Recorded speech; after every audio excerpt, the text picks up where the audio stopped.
Selamat siang, salam sejahtera buat kita semuanya. Perkenalkan, nama saya Chelsea Grini Febrantina Situmorang dari kelas MAIS 2B. Saat ini saya akan menjelaskan materi tentang barang publik dan sumber daya umum. Sebuah lirik lagu lama menyatakan bahwa hal terbaik dalam hidup adalah gratis. Pemikiran sesaat mengungkapkan daftar panjang barang yang mungkin ada dalam pikiran penulis lagu. Alam menyediakan beberapa di antaranya seperti sungai, gunung, pantai, danau, dan lautan. Pemerintah menyediakan lainnya seperti taman bermain, taman, dan lain-lain. Dalam setiap kasus, orang tidak membayar biaya ketika mereka memilih untuk menikmati manfaat dari barang tersebut. Barang tanpa harga memberikan tantangan khusus bagi analisis ekonomi. Sebagian besar barang dalam perekonomian kita dialokasikan di pasar, di mana pembeli membayar untuk apa yang mereka terima dan penjual dibayar untuk apa yang mereka berikan. Untuk barang-barang ini, harga adalah sinyal yang memandu keputusan pembeli dan penjual, dan keputusan ini mengarah pada alokasi sumber daya yang efisien. Namun ketika barang tersedia secara gratis, kekuatan pasar yang biasanya mengalokasikan sumber daya dalam perekonomian kita tidak ada. Dalam bab ini diperiksa masalah yang muncul untuk alokasi sumber daya ketika ada barang tanpa harga pasar. Dengan analisis akan menjelaskan salah satu dari 10 prinsip ekonomi di bab 1, bahwa pemerintah terkadang dapat meningkatkan hasil pasar ketika suatu barang tidak memiliki harga yang melekat padanya. Pasar swasta tidak dapat memastikan bahwa barang tersebut diproduksi dan dikonsumsi dalam jumlah yang tepat. Dalam kasus seperti itu, kebijakan pemerintah berpotensi memperbaiki kegagalan pasar yang diakibatkan dan meningkatkan kesejahteraan ekonomi. Berbagai jenis barang, seperti yang telah kita bahas di bab 10, pasar tidak dapat diandalkan untuk mencegah produsen aluminium mencemari udara yang kita hirup. Pembeli dan penjual di pasar biasanya tidak memperhitungkan efek eksternal dari keputusan mereka. Ketika memikirkan berbagai barang dalam perekonomian akan berguna untuk mengelompokkannya menurut dua karakteristik. Yang pertama, apakah yang baik dapat dikecualikan? Artinya, dapatkah orang dicegah untuk menggunakan barang tersebut? Kedua, apakah saingan yang baik dalam konsumsi? Artinya, apakah penggunaan barang oleh satu orang mengurangi kemampuan orang lain untuk menggunakannya? Eksludabilitas atau dikecualikan, orang dapat dicegah untuk menikmati kebaikan. Hukum mengakui dan menegakkan hak milik pribadi. Rivalitas. Penggunaan barang oleh satu orang mengurangi kenikmatan orang lain terhadapnya. Dengan menggunakan dua karakteristik tadi, barang dibagi menjadi 4 kategori. Yang pertama, barang pribadi. Kedua, barang-barang milik umum. Ketiga, sumber daya umum. Keempat, monopoli alami. Barang-barang pribadi bersifat eksludable dan saingan dalam konsumsi. Pertimbangkan kerucut es krim misalnya. Kerucut es krim tidak dapat dikecualikan karena dimungkinkan untuk mencegah seseorang memakan es krim. Saingan dalam konsumsi karena jika satu orang memakan es krim, orang lain tidak bisa makan kerucut yang sama. Sebagian besar barang dalam perekonomian adalah barang pribadi seperti es krim tadi. Anda tidak akan mendapatkan kecuali Anda membayarnya, dan begitu Anda memilikinya, Anda adalah satu-satunya orang yang diuntungkan. Barang publik tidak dapat dikecualikan atau bersaing dalam konsumsi. Artinya, orang tidak dapat dicegah untuk menggunakan barang publik, dan penggunaan barang publik oleh satu orang tidak mengurangi kemampuan orang lain untuk menggunakannya. Sebagai contoh, sirene tornado di kota kecil adalah barang publik. Setelah sirene berbunyi, tidak mungkin untuk mencegah satu orang pun mendengarnya, atau jadi tidak dikecualikan. Apalagi ketika satu orang mendapat manfaat dari peringatan tersebut. Dia tidak mengurangi manfaat tersebut kepada orang lain sehingga tidak menyaingi dalam konsumsi. Sumber daya bersama adalah saingan dalam konsumsi, tetapi tidak dapat dikecualikan. Misalnya, ikan di laut bersaing dalam konsumsi. Ketika satu orang menangkap ikan, ada lebih sedikit ikan untuk ditangkap orang berikutnya. Namun, ikan ini bukanlah barang yang tidak dapat dikecualikan, karena mengingat luasnya lautan, sulit untuk menghentikan nelayan mengambil ikan darinya.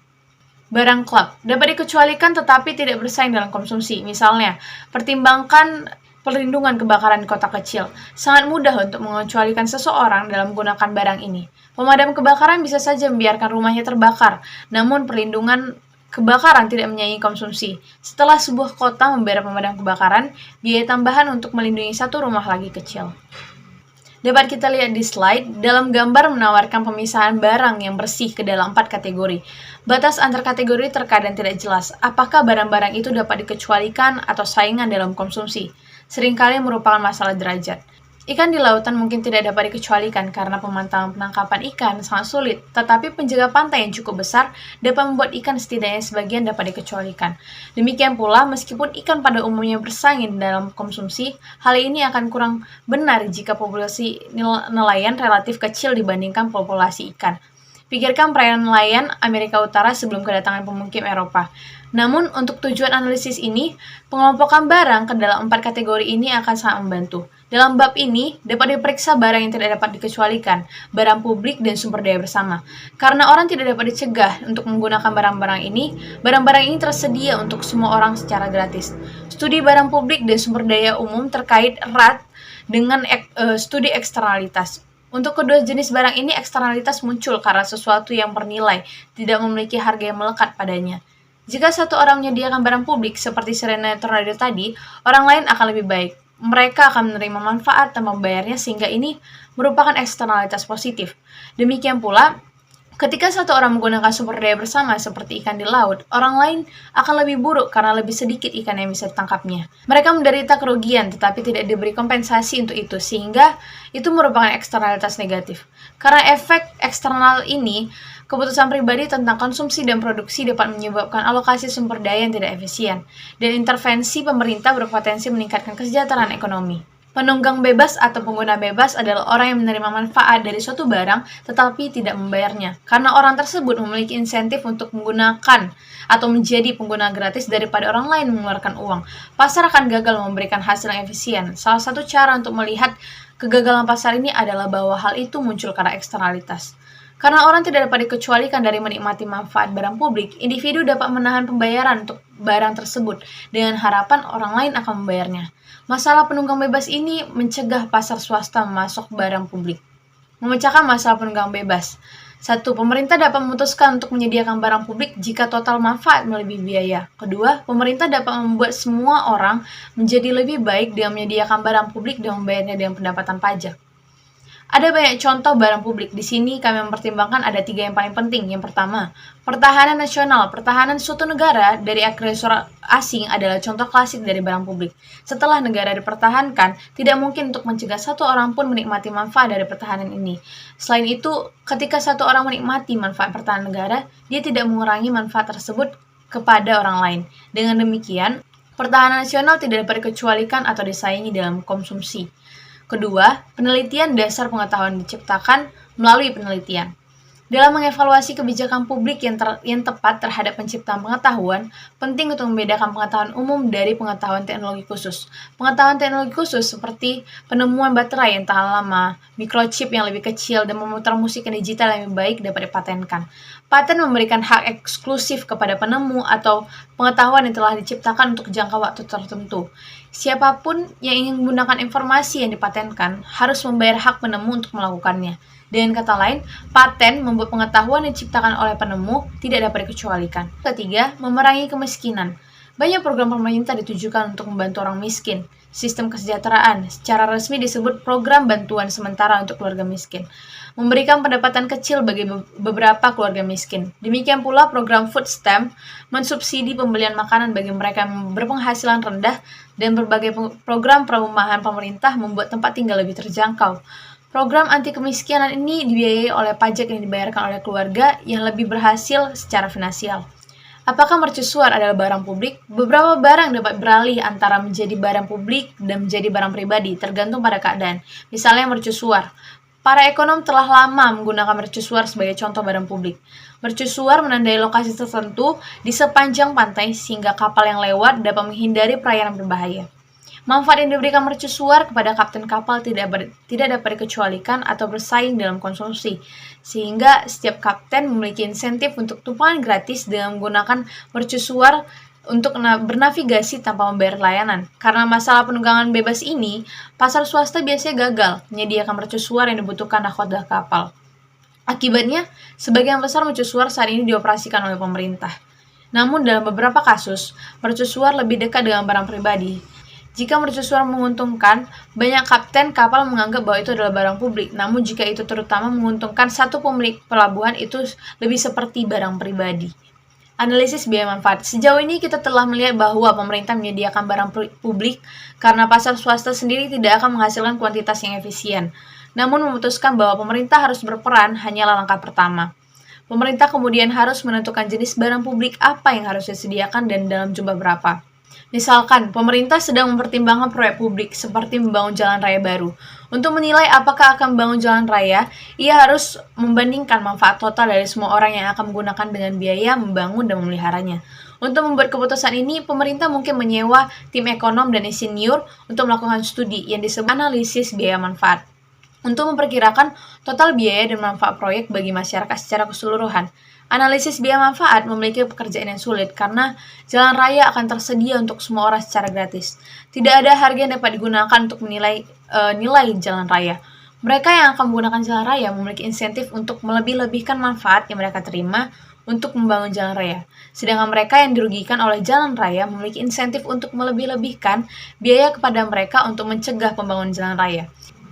Oleh karena itu, penyediaan barang publik yang efisien secara intrinsik lebih sulit daripada penyediaan barang pribadi yang efisien. Ketika pembeli barang pribadi memasuki pasar, mereka mengungkapkan nilai yang mereka tempatkan melalui harga yang bersedia mereka bayar. Pada saat yang sama, penjual mengungkapkan biaya mereka dengan harga yang bersedia mereka terima. Keseimbangan adalah alokasi sumber daya yang efisien karena mencerminkan semua informasi ini. Sebaliknya, analisis biaya manfaat tidak memiliki sinyal harga untuk diamati ketika mengevaluasi apakah pemerintah harus menyediakan barang publik dan berapa banyak yang harus disediakan. Temuan mereka tentang biaya dan manfaat proyek publik adalah perkiraan kasar yang terbaik. Analisis biaya manfaat akan digunakan untuk memperkirakan total biaya dan manfaat proyek bagi masyarakat secara keseluruhan. Sulit dilakukan karena tidak adanya harga yang diperlukan untuk memperkirakan manfaat sosial dan biaya sumber daya. Sumber daya umum seperti barang publik tidak dapat dikecualikan. Mereka tersedia secara gratis bagi siapa saja yang ingin menggunakannya. Akan tetapi, sumber daya bersama merupakan saingan dalam konsumsi. Penggunaan sumber daya bersama oleh satu orang mengurangi kemampuan orang lain untuk menggunakannya. Dengan demikian, sumber daya bersama menimbulkan masalah baru. Setelah barang disediakan, pembuat kebijakan perlu memperhatikan seberapa banyak barang itu digunakan. Masalah ini paling baik dipahami dari perumpamaan klasik yang disebut tragedy of the commons atau tragedi kebersamaan.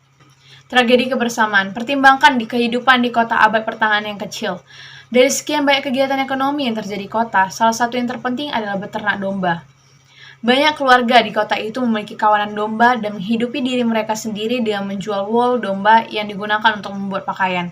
Dari saat cerita dimulai, domba-domba menghabiskan sebagian besar waktunya untuk merumput di tanah di sekitar kota yang disebut town common. Tidak ada keluarga yang memiliki tanah. Sebaliknya, penduduk kota memiliki tanah secara kolektif, dan semua penduduk diizinkan untuk menggembalakan domba mereka di atasnya. Kepemilikan kolektif bekerja dengan baik karena tanah berlimpah. Selama setiap orang bisa mendapatkan semua lahan penggembalaan yang baik yang mereka inginkan, town common tidak bersaing dalam hal konsumsi dan mengizinkan domba penduduk untuk merumput secara gratis tidak akan menimbulkan masalah. Semua orang di kota senang. Seiring berjalannya waktu, populasi kota bertambah. Begitu pula jumlah domba yang merumput di town common.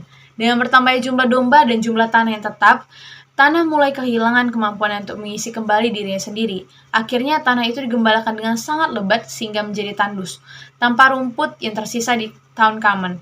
Memelihara domba tidak mungkin, dan industri wool kota yang dulu makmur menghilang. Banyak keluarga kehilangan sumber kehidupan. Apa yang menyebabkan tragedi itu? Mengapa para gembala membiarkan populasi domba tumbuh begitu besar sehingga menghancurkan town common? Alasannya, insentif sosial dan pribadi berbeda. Menghindari perusakan lahan penggembalaan tergantung pada tindakan kolektif para gembala. Jika para gembala bertindak bersama, mereka dapat mengurangi populasi domba ke ukuran yang dapat didukung oleh town common. Namun tidak ada satupun keluarga pun yang memiliki insentif untuk mengurangi ukuran vlog mereka sendiri, karena setiap vlog hanya mewakili sebagian kecil dari masalahnya. Pada intinya, tragedy of the commons muncul karena adanya eksternalitas. Ketika kawanan satu keluarga merumput di tanah yang bersama, itu mengurangi kualitas tanah yang tersedia untuk keluarga lain. Karena orang mengabaikan eksternalitas negatif ini ketika memutuskan beberapa banyak domba yang akan dimiliki. Hasilnya adalah jumlah domba yang berlebihan. Jika tragedi ini telah diramalkan, kota itu dapat memecahkan masalah itu dengan berbagai cara. Itu bisa mengatur jumlah domba di setiap kawanan keluarga, menginternalisasi eksternalitas dengan memajaki domba, atau mungkin melelang izin penggembalaan domba dalam jumlah terbatas. Artinya, kota abad pertengahan dapat mengatasi masalah penggembalaan yang berlebihan sebagaimana masyarakat modern menangani masalah polusi. The Tragedy of the Commons adalah sebuah cerita dengan pelajaran umum. Ketika satu orang menggunakan sumber daya bersama, dia mengurangi kesenangan orang lain terhadapnya. Karena eksternalitas negatif ini, sumber daya bersama cenderung digunakan secara berlebihan. Pemerintah dapat mengatasi masalah tersebut dengan menggunakan peraturan atau pajak untuk mengurangi konsumsi sumber daya bersama. Sebagai alternatif, pemerintah terkadang dapat mengubah sumber daya bersama menjadi barang pribadi. Pelajaran ini telah dikenal selama ribuan tahun. Filsuf Yunani kuno Aristoteles menunjukkan masalah dengan sumber daya umum. Apa yang umum bagi banyak orang paling tidak diperhatikan, karena semua orang lebih menghargai apa yang menjadi miliknya daripada apa yang mereka miliki bersama dengan orang lain. Beberapa sumber daya umum penting. Ada banyak contoh sumber daya umum. Di hampir semua kasus, masalah yang sama muncul seperti dalam tragedi Commons. Pengambilan keputusan swasta menggunakan sumber daya umum terlalu banyak. Pemerintah sering mengatur perilaku atau mengenakan biaya untuk mengurangi masalah penggunaan yang berlebihan. Contohnya, yang pertama, udara dan air bersih. Seperti yang telah kita bahas di bab 10, pasar tidak cukup melindungi lingkungan. Polusi adalah eksternalitas negatif yang dapat diatasi dengan peraturan atau dengan pajak korektif atas kegiatan polusi. Seseorang dapat melihat kegagalan pasar ini sebagai contoh masalah sumber daya bersama. Udara bersih dan air bersih adalah sumber daya umum seperti lahan pengembalaan terbuka dan polusi yang berlebihan seperti penggembalaan yang berlebihan. Degradasi lingkungan adalah tragedi Commons modern. Lalu, mengapa sapi tidak punah? Sepanjang sejarah, banyak spesies hewan terancam punah. Ketika orang Eropa pertama kali tiba di Amerika Utara, lebih dari 60 juta kerbau berkeliaran di benua itu. Namun, pemburuan kerbau begitu populer selama abad ke-19, sehingga pada tahun 1900, populasi hewan itu turun menjadi sekitar 400, sebelum pemerintah turun tangan untuk melindungi spesies tersebut. Di beberapa negara Afrika saat ini, gajah menghadapi tantangan yang sama karena pemburu membunuh hewan tersebut untuk diambil gadingnya. Namun tidak semua hewan dengan nilai komersial menghadapi ancaman ini. Sapi misalnya adalah sumber makanan yang berharga, tetapi tidak ada yang khawatir bahwa sapi itu akan segera menjadi punah. Memang permintaan daging sapi yang besar tampaknya memastikan bahwa spesies ini akan terus berkembang. Mengapa nilai komersial gading mengancam gajah, sedangkan nilai komersial daging sapi melindungi sapi? Alasannya adalah gajah adalah sumber daya bersama, sedangkan sapi adalah barang pribadi. Gajah berkeliaran dengan bebas tanpa ada pemilik. Setiap pemburu memiliki dorongan yang kuat untuk membunuh gajah sebanyak mungkin. Karena pemburu sangat banyak, setiap pemburu hanya memiliki sedikit insentif untuk melestarikan populasi gajah. Sebaliknya, ternak hidup di peternakan yang dimiliki secara pribadi. Seperti peternak berusaha keras untuk mempertahankan populasi sapinya di peternakannya, karena ia menuai keuntungan dari upaya tersebut. Pentingnya hak milik. Pasar gagal mengalokasikan sumber daya secara efisien ketika hak milik tidak ditetapkan dengan baik, yaitu beberapa item nilai tidak memiliki pemilik dan otoritas hukum untuk mengendalikannya. Ketika tidak adanya hak milik menyebabkan kegagalan pasar, pemerintah berpotensi menyelesaikan masalah tersebut. Kadang-kadang seperti dalam penjualan izin polusi, solusinya adalah pemerintah membantu mendefinisikan hak milik dan dengan demikian melepaskan kekuatan pasar. Di lain waktu, seperti dalam penyediaan pertahanan negara, solusinya adalah pemerintah menggunakan pendapatan pajak untuk memasok barang yang gagal dipasok oleh pasar. Dalam semua kasus, jika kebijakan direncanakan dengan baik dan dijalankan dengan baik, dapat membuat alokasi sumber daya lebih efisien dan dengan demikian meningkatkan kesejahteraan ekonomi. Berikut beberapa poin ringkasan materi ini. Yang pertama, barang berbeda dalam hal apakah mereka dapat dikecualikan dan apakah mereka saingan. Lalu yang kedua, suatu barang dapat dikecualikan jika dimungkinkan untuk mencegah seseorang menggunakannya. 3. Suatu barang adalah saingan jika kenikmatan satu orang atas barang tersebut mencegah orang lain menikmati unit barang yang sama. Keempat, barang publik bukanlah saingan atau eksklusivitas. Kelima, karena orang tidak dikenakan biaya untuk menggunakan barang publik, mereka memiliki insentif untuk tumpahan gratis ketika barang tersebut disediakan secara pribadi. Keenam, pemerintah menyediakan barang publik, membuat keputusan kuantitas berdasarkan analisis biaya manfaat. Ketujuh, sumber daya bersama adalah saingan tetapi tidak dapat dikecualikan. Kedelapan, karena orang tidak dikenakan biaya untuk menggunakan sumber daya bersama, mereka cenderung menggunakan secara berlebihan. 9. Pemerintah cenderung mencoba membatasi penggunaan sumber daya bersama. Demikian penjelasan saya mengenai materi ini. Terima kasih.